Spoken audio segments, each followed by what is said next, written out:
It's California Edition. I'm Brad Pomerance. We are joined today by Bryan Urias. He is an elected member of the Upper San Gabriel Valley Municipal Water District. He is also the chair of the San Gabriel Basin Water Quality Authority Board. He's a water guy, no doubt, and so he knows better than I that the state of California is in drought. This is devastating, sir. There's not a single part of the state that does not have some yellow color in it. You start with yellow, that is the least severe.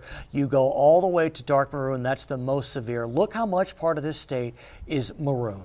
Yeah. This is devastating. I want to get a sense from you how bad it is. Well, as of right now, Brad, 80% of California is considered being an extreme drought.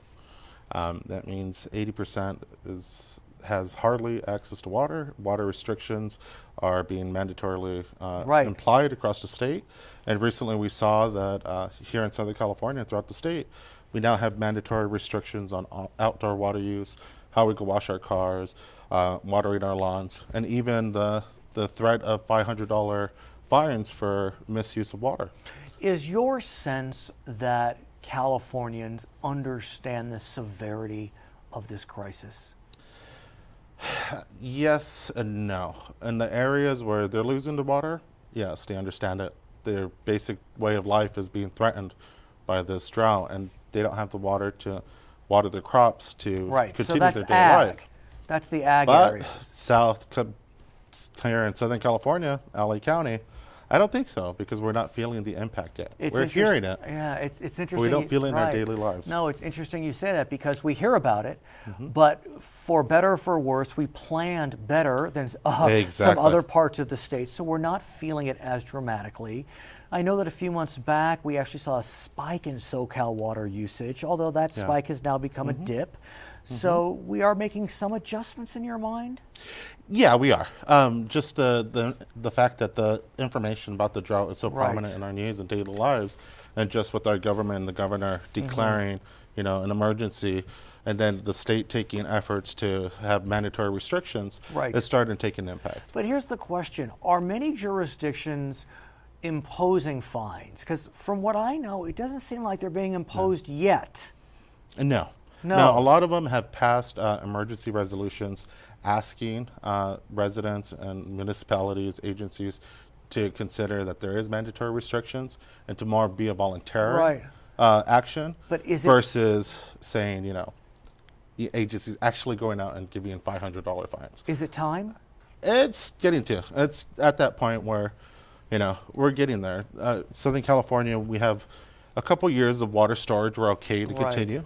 But in 2 years, we're not going to have the water. Let's talk about storage. As you know, the state of California, the California legislature got together on a bipartisan basis with the help of the governor to put a bond measure on the ballot focused on water. We had expected to have a bond measure in 2010, in 2012. That bond measure was $11 billion plus. It was. This bond measure is about $7.5 billion. Dropped by, what is that, $4.5 billion, whatever it may be. Correct. I mean, is now the time to decrease the size of the bond? We're in such dire straits. No, the prior bond had a lot of pork in it, a lot of specific allocations to pet projects throughout the state. And it also, just the number, 11 billion, was just a hard sell to voters, especially during, we're barely recovering through the economic crisis. Going to voters again, we recently had the recent propositions that passed to stabilize the budget. Coming again with such a high price tag was a harder sell. But now a compromise, a more lean, non-pork filled bond that focuses specifically on the critical needs that we need: storage, and groundwater cleanup. Let's talk about storage and groundwater cleanup, the two areas I wanted to talk about. Storage. The Republican Party was very firm that they wanted at least $3 billion for storage. They had initially wanted $5 billion a few years back. In the end, the bond includes $2.7 billion for storage. That's about a third of the bond.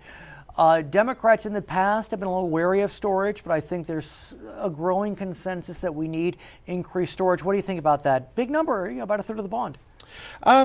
Ultimately, what's great about this bond, it was a compromise, a true compromise, because each side had its needs. The Republican side wanted to really focus on storage, and they had a set number, $3 billion.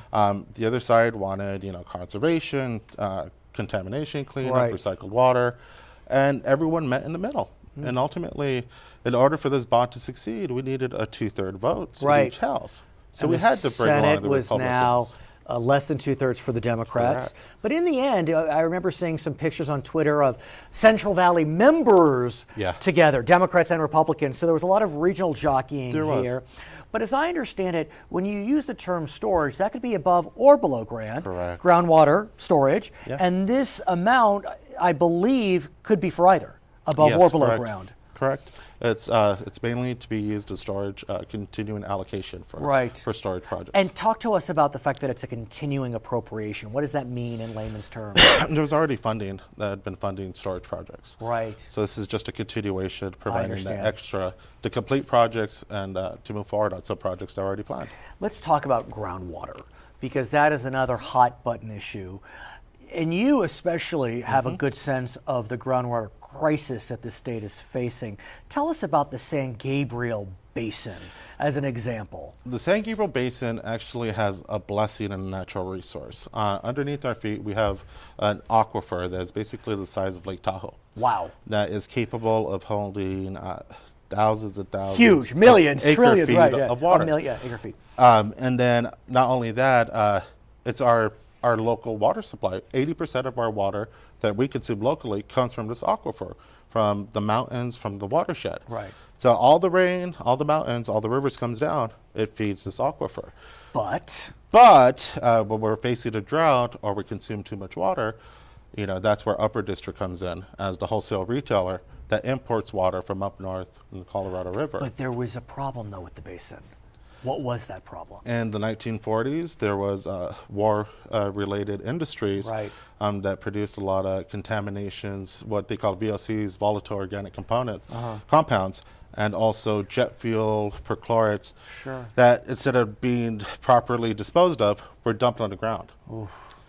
Years later, it was discovered that a large part of this aquifer was contaminated with these cancer-causing agents that made basically the consumption of this groundwater incapable. You couldn't do it.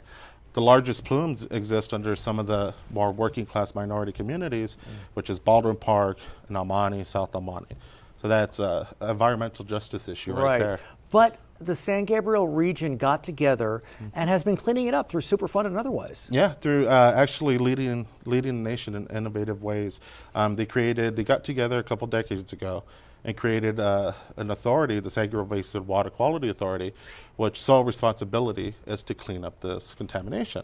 And there's also money in the bond to work to clean up that basin, another basin, San Fernando Valley Basin, whatever it may be.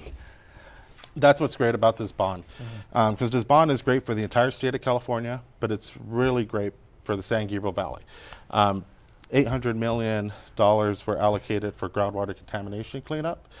We're at the front line of actually being ready to use that money to do so. But that's $800 million for the whole state. I mean, you could use the whole $800 million yourself, as could the San Fernando Valley. So is there enough money for groundwater sustainability?